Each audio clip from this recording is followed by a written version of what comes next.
Welcome to my channel Happy Commerce Hub, an interesting way of learning by Simran Agarwal. Clear your basics of commerce with me and also get updates about scholarship and news related to your examinations. To get latest updates, subscribe my channel and press the bell icon and stay updated with me. Hello, hi, good morning, good evening जब भी देख रहे हो, but मेरी तरफ से good morning, क्योंकि जब जागो तभी सवेरा। क्लियर। तो अब स्टार्ट करते हैं हमारी इस चैप्टर नंबर 4 की लास्ट वीडियो, जिसमें मैं आपको बताऊंगी विलियम आउची की जेड विचारधारा के बारे में। इसके पहले की सारी वीडियोस में मैंने पूरा चैप्टर कवर कर दिया है। जो भी स्टूडेंट्स नए हैं प्लेलिस्ट में जाकर चेक कर सकते हैं और अपने टॉपिक को बहुत ही इंटरेस्टिंग तरीके से आप समझ सकते हो। जो भी बच्चे नए हैं यहाँ पर, बच्चा सब्सक्राइब कर लेना चैनल को, ठीक है। और वीडियो देखने के बाद अगर पसंद आए तो जाने से पहले और ऐप को हटाने से पहले उसको लाइक भी कर लेना। स्टार्ट करते हैं विलियम आउची की जेड विचारधारा। प्रतिपादक कौन थे इसके? अमेरिकन प्रबंध शास्त्री प्रोफेसर विलियम जी आउची, ठीक है। इनके द्वारा रचित पुस्तक 1 मार्क का क्वेश्चन, जैसा मैं बताती हूँ कि 1 मार्क्स में पुस्तक का नाम आ सकता है। कोई भी पुस्तक हो अपनी किताब में उसको लर्न जरूर करना। Theory Z, how American business can meet Japanese challenges, कब हुई? 1981 में। शोध आधार रिसर्च का बेस क्या था इनका? जापान में अमेरिकी प्रबंध का तुलनात्मक अध्ययन, यानी कि इन्होंने कुछ कंपनी तो जापान की ली और कुछ कंपनी अमेरिका की ली, फिर देखा कि दोनों के मैनेजमेंट में क्या डिफरेंस है, उन दोनों का कंपैरिजन करा और फिर अपने कंक्लूजन निकालकर एक विचारधारा का प्रतिपादन किया। प्रोफेसर आउची ने अमेरिका एवं जापान की कई बड़ी बड़ी कंपनियों की प्रबंध व्यवस्था का अध्ययन करने के बाद यह विचारधारा प्रतिपादित की कि यह एक तुलनात्मक अध्ययन पर आधारित विचारधारा है, जिसमें जापानी तथा अमेरिकी कंपनियों की अच्छाइयों को शामिल किया गया है। आउची के अनुसार जापानी प्रबंध का मूल आधार क्या है? विश्वास, ट्रस्ट, मर्मज्ञता, सबटेलिटी और आत्मीयता, इंटीमेसी, ठीक है, इंटीमेसी। यह तीनों घटक अभिप्रेरक तत्व इन्होंने बताए हैं, जो कहाँ पर थे? अपने जापान की कंपनियों में पाए गए थे। आउची के अनुसार प्रेरक तत्व कौन कौन से हैं? आजीवन रोजगार योजना, जीवन वृत्तिपथ, सामूहिक निर्णयन, अनौपचारिक नियंत्रण, मंद गति से मूल्यांकन एवं पदोन्नति, मानवीयता पर बल और मानव संसाधन विकास। ये विलियम जी आउची क्या मानते हैं? अपने प्रेरक तत्व मानते हैं, यानी कि अगर आप किसी भी कर्मचारी को रख रहे हो तो उसको उसके जीवन पर्यंत रोजगार दो। मंद गति से मूल्यांकन एवं पदोन्नति, ऐसा नहीं है कि यार बार बार आप इन्विजिलेट करे जा रहे हो, कंटिन्यू करे जा रहे हो उनका मूल्यांकन और पदोन्नति की आपने क्या कर रखी? फास्ट प्रोसेस कर रखी है। विलियम जी आउची का मानना था कि मंद गति से ही मूल्यांकन करा जाना चाहिए और मंद गति से ही पदोन्नति होनी चाहिए। बेसिकली ये जो पॉइंट्स हैं ये जापान की कंपनीज में फॉलो होते हैं। जीवन वृत्तिपथ, कैरियर डेवलपमेंट, यानी कि एक जिस कर्मचारी को आपने अपनी संस्था में काम करने के लिए रखा है तो आपकी जिम्मेदारी बनती है कि आप उसके कैरियर डेवलपमेंट में उसकी हेल्प करो। मानवीयता पर बल, इंसान को सर्वोपरि रखा जाना चाहिए, ऐसा नहीं है कि उसको क्या करें अपन एक मशीन की तरह काम करवाएं। सामूहिक निर्णयन, अकेले से अच्छा होता है हमेशा सामूहिक।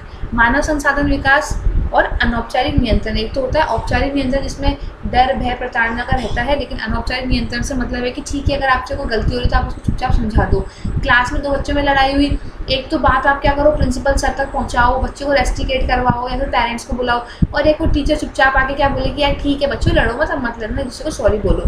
तो जो टीचर ने आके बोला वो अनौपचारिक नियंत्रण, लेकिन प्रिंसिपल तक बात पहुँच गई, पेरेंट्स आ गए, बच्चे को रेस्टिकेट कर दिया गया, वो पूरा औपचारिक प्रोसेस।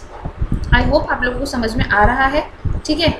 यही है आपकी केवल इस विलियम जी आउची की अवधारणा में और विचारधारा में।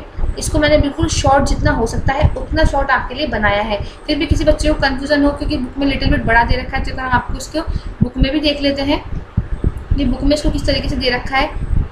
क्योंकि जैसा मैं हमेशा बोलती हूँ यार, घोड़ा बनकर काम करो, गधा बनने से कुछ नहीं होने वाला। जितना हमारे लिए इंपॉर्टेंट है, जैसा कि हमने क्या पढ़ा है, अपवाद का सिद्धांत हमने पढ़ रखा है कि उतना ही हाथ में लो ना जितना हमारे लिए काम का, एक्स्ट्रा क्यों लेना है। समझ में तो आएगा विलियम जेड आउची की विचारधारा किस पर आधारित थी, किसने प्रतिपादित करी, इसका बेस क्या था, इसके कंक्लूजन्स क्या थे। क्लियर। तो अब क्या करना है, हमें इंपॉर्टेंट निकालना था, जो मैंने ऑलरेडी आपको निकाल कर बता दिया है, बट फिर भी एक बार दिल की संतुष्टि के लिए देख लेते हैं। अगर किसी बच्चे को लगे कि नहीं मैम हमें तो आप बताओ, तो देखो यहाँ पर जो बड़ा दे रखा है आपके, इसको मैंने छोटा किया क्योंकि यहाँ पर हमारे को बड़ा क्वेश्चन नहीं मिलने वाला, तो समझाने के पर्पज से मैंने आपको ऑलरेडी वो चीज़ बता दी है।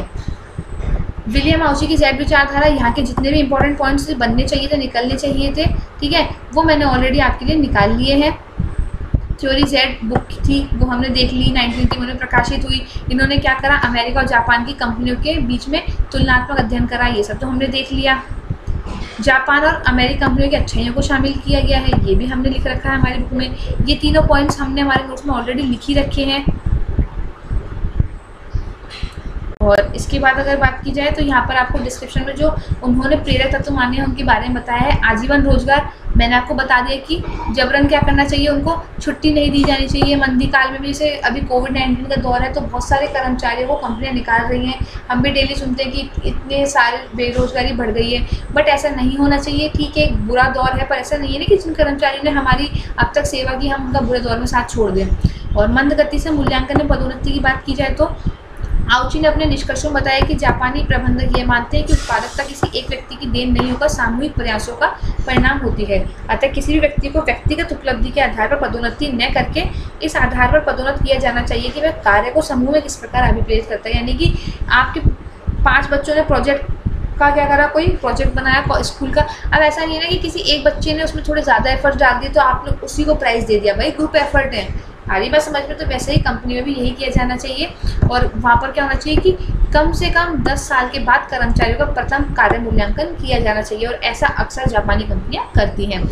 करियर पथ की बात की जाए, जापान में प्रबंधकों की विशेषज्ञता पर अधिक बल नहीं दिया जाता। यह विचारधारा मानती है कि कर्मचारियों के जीवन वृत्ति पथ का निर्धारण गैर विशिष्टीकृत आधार पर होना चाहिए। जापान में यह प्रयास रहता है कि प्रबंधक समस्त विभाग कार्य को समझे। यानी कि ऐसा नहीं कि वो एक काम में परफेक्ट हो। उनका ये मानना है कि हर कर्मचारी को हर विभाग की नॉलेज होनी चाहिए। मानवीयता पर बल, कर्मचारी के साथ साथ उनके परिवार, उनकी रुचियों, महत्वाकांक्षाओं आदि का भी ध्यान रखा जाना चाहिए। सामूहिक निर्णय, इस विचारधारा पर क्या कहती है ये कि संस्था के कर्मचारियों को निर्णय में भागीदार बनाया जाना चाहिए। इसके लिए निर्णय लेते समय संस्था के कर्मचारी से परामर्श भी लिया जाना चाहिए। मानव संसाधन विकास, इस विचारधारा के अनुसार कर्मचारियों में कार्य के प्रति लगन एवं उत्साह पैदा करने के लिए मानव संसाधन विकास की योजना बनाई जानी चाहिए। कर्मचारियों की छिपी हुई क्षमता को पहचान कर इन क्षमताओं के विकास हेतु उचित शिक्षण प्रशिक्षण दिया जाना चाहिए। इंडिया में एक डिपार्टमेंट काम भी करता है ऑलरेडी, जिसे कहते हैं human resource development department. Okay, और अनौपचारिक नियंत्रण, जैसा कि मैंने आपको ऑलरेडी समझा दिया था। ये है आपकी बुक के क्वेश्चन। इसके अलावा जो क्वेश्चन मुझे इस चैप्टर में इंपॉर्टेंट लगते हैं, जैसा मैं हमेशा मेरे नोट्स में चैप्टर के लास्ट में बताती हूँ, तो एक बार बात कर लेते हैं उनकी। ठीक है, अभिप्रेरणा से आप क्या समझते हो, अभिप्रेरणा की परिभाषा दीजिए। अभिप्रेरणा मनोबल से भिन्न कैसे है। फ्रांसिस लिगट ने अभिप्रेरणा को क्या माना है। जिसने मेरी वीडियो ढंग से देखी है उनको ऐसा एक भी क्वेश्चन नहीं है जिसका आंसर नहीं मिलेगा। अभिप्रेरणा के महत्व के 4 बिंदु। वित्तीय तकनीक से आप क्या समझते हो, अवित्तीय तकनीक से क्या समझते हो। कोई 4 अवित्तीय तकनीकों का वर्णन कीजिए। अभिप्रेरणा की 4 विचारधाराओं के नाम। मास्लो ने किस वर्ष अपनी विचारधारा का प्रतिपादन किया। मास्लो की विचारधारा का वर्णन, हर्ट्जबर्ग की विचारधारा का वर्णन। इसमें से बड़ा क्वेश्चन नहीं बनेगा, छोटे के अकॉर्डिंग मैंने ऑलरेडी नोट्स आपको प्रोवाइड करवा दिए।